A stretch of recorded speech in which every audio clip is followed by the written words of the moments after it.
Assis sur 3500 mètres carrés, le musée des cultures contemporaines Adama Toungara trône avec fierté dans la commune d'Abobo à Abidjan. Voulu par son fondateur Adama Toungara pour ouvrir l'art contemporain aux Ivoiriens, la politique du musée se traduit par l'ouverture et la vulgarisation de l'art aux enfants. Le premier musée d'art contemporain de Côte d'Ivoire se veut également espace culturel. L'exposition du jour, 1957-2021, 64 ans d'art visuel en Côte d'Ivoire, prend tout son sens. J'aime pas que les tableaux sont pas droits. Ça me dérange terriblement. Et l'art contemporain, c'est quelque chose qui est nouveau en Côte d'Ivoire. C'est quelque chose qui se développe. Qu'est-ce qu'on peut dire de là? Ce qu'on peut dire, c'est que c'est le premier musée d'art contemporain en Côte d'Ivoire. Ça faut le dire, c'est le premier musée d'art contemporain en Côte d'Ivoire. Donc c'est une première pour Abobo, pour toute la Côte d'Ivoire. Adama Toungara a parlé de développement et donc ça doit partir à partir de la culture, pour veiller les consciences par rapport à notre environnement, comment évoluer. Et donc il a créé ce cadre pour permettre à tout le monde de s'exprimer, à chacun de retrouver un peu le talent qu'il a à l'intérieur de lui pour faire profiter aux autres. Voilà, donc c'est comme ça que tout a commencé. Et la mission première d'un musée d'art contemporain en Côte d'Ivoire? C'est justement de permettre de montrer la création qui est finalement le reflet d'une société. Et il y a des artistes déjà très confirmés.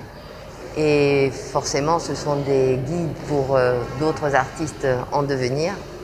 Et effectivement, il y a beaucoup d'expérimentation. Aujourd'hui, les gens sont très connectés, donc il y a une recherche qui va de plus en plus loin. Et je trouve qu'il y a une création qui est de plus en plus intéressante. En tout cas, en général en Afrique, puisqu'on avait vu aussi avec la première exposition qui avait inauguré le musée le 11 mars 2020, avec une exposition panafricaine. Et là, il y avait effectivement tous des grands artistes de toute l'Afrique, de tout le continent. Une exposition d'ailleurs qui est itinérante et qui va dans d'autres institutions très importantes. Est-ce que c'est pas trop élitiste? Est-ce que c'est élitiste? L'art contemporain? Non, a priori, à partir du moment où il y a, je pense, une manière de présenter le travail, à partir du moment où il y a de la pédagogie, où il y a des explications, le public s'interroge, surtout qu'il y a des choses aussi diversifiées que la peinture, de la sculpture, de la vidéo, de la photographie, des installations. Donc je pense qu'il y a un questionnement qui se met en place et c'est ça qui est intéressant parce que finalement tout le monde a son regard. Ça génère un sentiment, une émotion, on aime ou n'aime pas mais on s'interroge, ça oblige à sortir un petit peu dans un questionnement. Et c'est pour ça que c'est très très vivant et c'est finalement notre culture, c'est notre environnement, c'est tout ce qui se passe aujourd'hui et les artistes sont là pour exprimer beaucoup de choses qui se passent autour de nous et qu'on n'arrive pas forcément à voir. Ils ont un regard, voilà, ils nous amènent à regarder les choses d'une manière différente. Et c'est très enrichissant pour un public jeune, qui est déjà la population majoritaire de la Côte d'Ivoire. Donc il y a une énergie extraordinaire et de pouvoir imaginer que grâce à une découverte d'un artiste, d'une œuvre, ça puisse éventuellement éveiller des talents également, ou des envies en tout cas d'expression. À mon avis, la démarche est accomplie. En Côte d'Ivoire, l'art contemporain a ses précurseurs. L'une des figures les plus importantes est Madame Simone Guirandou. Depuis les années 80, Simone Guirandou ne cesse de promouvoir l'art et les artistes en Afrique. Naturellement, l'évocation de ce patronyme est associée à l'art contemporain en Côte d'Ivoire. Sa fille, Gazelle Guirandou, cofondatrice de la galerie Louis-Simone Guirandou, perpétue cette passion. C'est une histoire très simple. À l'époque, quand maman a commencé, cet espace, en fait, était la piscine et une partie du jardin de la maison. Quand mes parents sont rentrés en 1985 du Canada, ma mère étant historienne de l'art, elle a décidé de commencer à faire la promotion des artistes chez elle.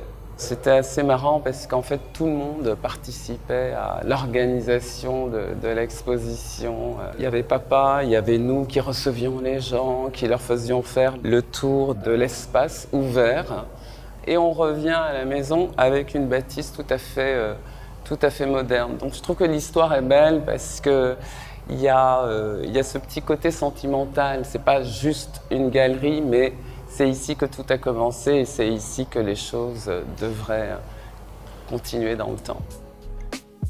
Pour Gazelle, galeriste, mais aussi collectionneuse, l'art contemporain en Côte d'Ivoire existait bien avant qu'il ne soit nommé. Auparavant, nous n'en avions pas.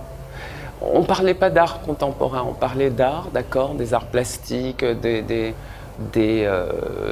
arts sculpturaux, des arts premiers, mais on ne parlait pas particulièrement d'art contemporain, même si, à mon avis, on le faisait déjà, mais on n'avait pas mis une étiquette. Je reste convaincue que l'art contemporain n'a pas démarré dans les années 2008. Non, je suis sûre que ça existait déjà avant. Ça n'avait juste pas de dénomination contemporain. Aujourd'hui, c'est aux côtés de sa mère qu'elle perpétue la tradition familiale pour faire éclore une nouvelle génération. J'aimerais vraiment que nos artistes puissent vivre de leur art. C'est pas utopique, hein. Ça peut arriver avec le temps. Ce n'est pas le cas. Ils ne vivent pas que de leur art en ce moment. En général, vous en avez par exemple qui sont profs à l'INSAC, mais vous en avez également qui sont vraiment passionnés et qui veulent ne faire que ça et ne vivre que de ça. Donc c'est à nous, galéristes, de les accompagner, de les suivre, de les présenter aussi bien ici qu'à l'extérieur, pour justement les encourager à continuer dans ce domaine dans lequel ils croient. Figure de l'art contemporain, sculpteur et performeur, James Kokobi a une idée bien à lui de la définition de l'art. Parce que vous voulez un art contemporain africain. C'est quoi l'art contemporain africain? Je vous pose la question, est-ce que ça existe? Non, ça n'existe pas. Ça n'existe pas, l'art contemporain africain. Il y a des artistes nés en Afrique qui sont originaires de l'Afrique, mais l'art contemporain africain, il existe, je ne sais pas où. Ouais. Parce qu'en Allemagne où je suis, je n'ai jamais entendu l'art contemporain européen. L'art contemporain asiatique, l'art contemporain américain, je ne connais pas. Pourquoi cela existe en Afrique? Je ne sais pas si on veut plutôt développer le côté exotique. Voilà pourquoi il faut forcément que ce soit, on dit art contemporain africain, parce que les gens beaucoup de gens aiment l'exotisme. Et donc il faut dire l'art contemporain africain pour que ça ait une valeur ou je ne sais pas quoi. Mais ça n'existe pas. L'art contemporain africain, ça n'existe nulle part. Ça n'existe pas. Bon. Comment vous faites pour le noir?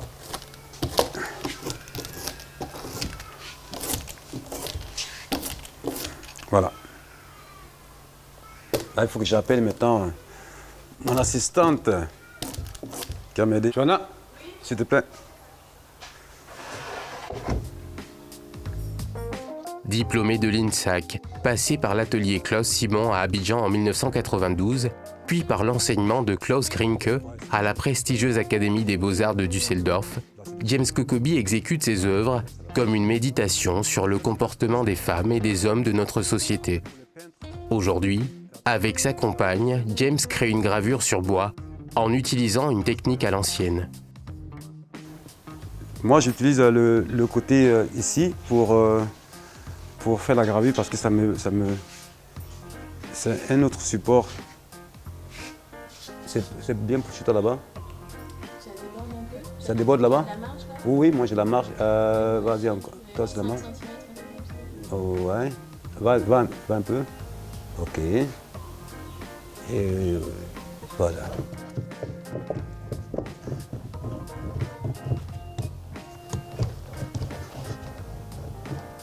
Quand vous voyez faire ça, qu'est-ce que ça vous dit? Moi j'adore la gravure, donc je suis pas très objectif. J'ai fait de la gravure pendant mes études et c'est quelque chose que j'ai vraiment beaucoup aimé. Donc je contribue, j'aide à mon petit niveau, notamment dans cette étape-là avec la cuillère. Non, je trouve que c'est beau, on est dans l'impression, donc on est dans de l'impression, donc quelque part, ça fait partie des premières techniques qu'on retrouve vraiment dans les premières techniques d'impression qu'il y a pu y avoir dans le monde, en Asie. C'est au 7e siècle. On va retrouver la texture du bois imprimée sur le tissu. Puis si on travaille un peu à l'aveugle, parce qu'on là on est en train de travailler sur l'envers, donc on a toujours ce temps de découverte, de surprise à la fin quand on va... On prend tout ce qui vient, ce qui arrive, parce que c'est...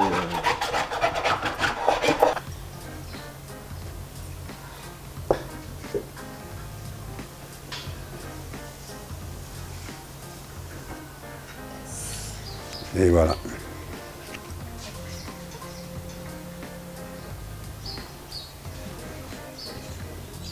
Et là, on est bien là. Galerie Cécile Fakouri.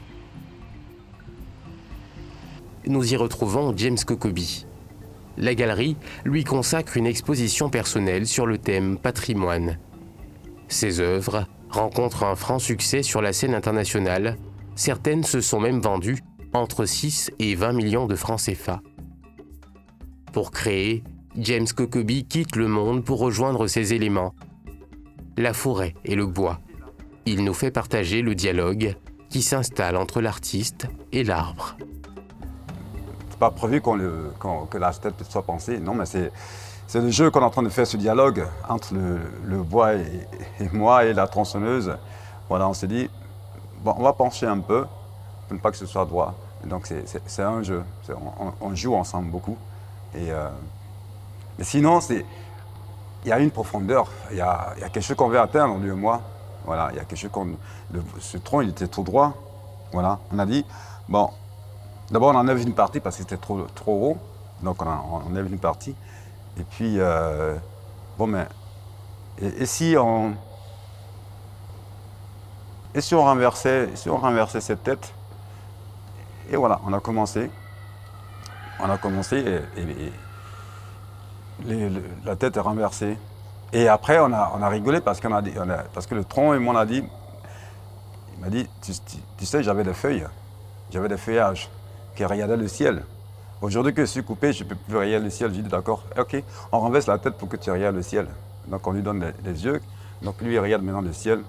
Et voilà, on a beaucoup rigolé quand c'est arrivé. La créativité des artistes ivoiriens est de plus en plus reconnue à l'international, au point que l'un des plus célèbres, Ouattara Watts, est devenu le premier artiste d'origine africaine à exposer au célèbre musée d'art contemporain de New York, le MoMA. Depuis une dizaine d'années, Abidjan voit plusieurs galeries d'art s'implanter. Ces installations participent à ce que la capitale économique devienne l'endroit majeur du marché de l'art contemporain en Afrique.